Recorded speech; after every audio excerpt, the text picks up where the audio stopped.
Okay, this is the situation at the end of the fifth term. Looking at the Western Front here, Germans are investing no more and have started the artillery bombardment, not very successfully. They've got the Belgians pinned back in Antwerp because they've got to keep a certain number of troops. 10 steps really pins the Belgians down if they're in or adjacent to Brussels. There's more than that. They've moved forward into Belgium, but they've had to stop because the British are in front of them at Mons.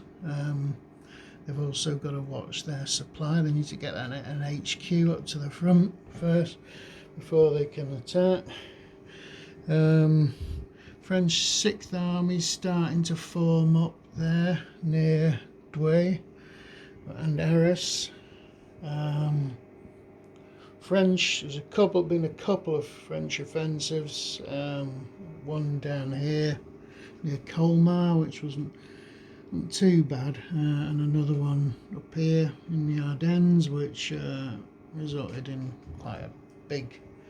Well, they inflicted 6 German casualties for 9 losses, French losses of their own. All in all, the Schlieffen plan's going okay, but I think the Germans are going to be really pushed to make a serious dent in the French and British positions. French are starting to move a few units north, but it's very difficult to move because we don't have the railways yet. We won't get the railways till turn 1 of September, and even then it's only... No, we get the railways next turn. That's not so bad. But only at half strength, the railways.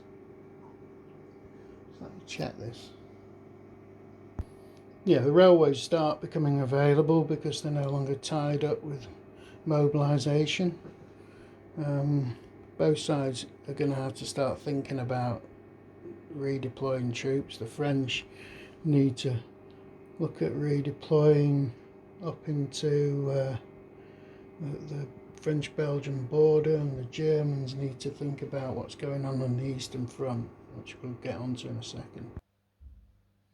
Okay, situation on the Eastern Front is Russian 1st and 2nd armies are starting to press the German 8th Army in East Prussia.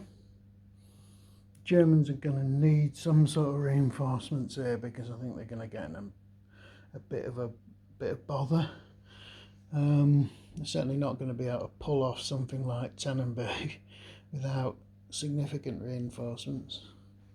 The Austrians are largely mobilised. There's just a couple of units under red blocks that are still not mobilised, but they're in a position to start an offensive in Galicia.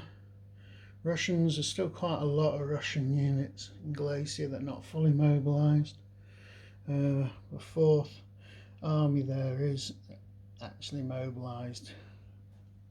Down on the Serbian front, there's the Austrians are just grinding slowly at the Serbians, pushing across the borders. They've had a couple of attempts to do something in Montenegro, but they just can't get anywhere. The terrain is horrendous, even though the Montenegrins are very poor and don't even have proper supply as such. They still they haven't managed to make any progress at all. Mainly due to the fact that the Austrian units, they are so poor. They're like 1-4 mountain troops. They're actually 1-4 mountain brigades. They're probably going to call off the attack at Montenegro because it seems to be pointless. It's just wasting supply. Okay, both sides get their railways back soon. Yeah, they're pretty much all got the railways back, apart from Russia, but they can only work at half capacity. So they need to think about maybe the Austrians moving some units from the Galician front to Serbia, possibility, not really sure about that. Germans, as I said, they need to get some units from the Western Front across here to bolster the 8th Army. Russians, they've got a few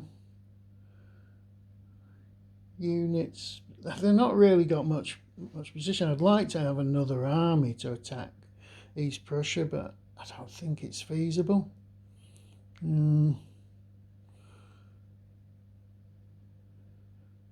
Right, okay, so that's it at the end of turn 6 out of 7 for August 1914.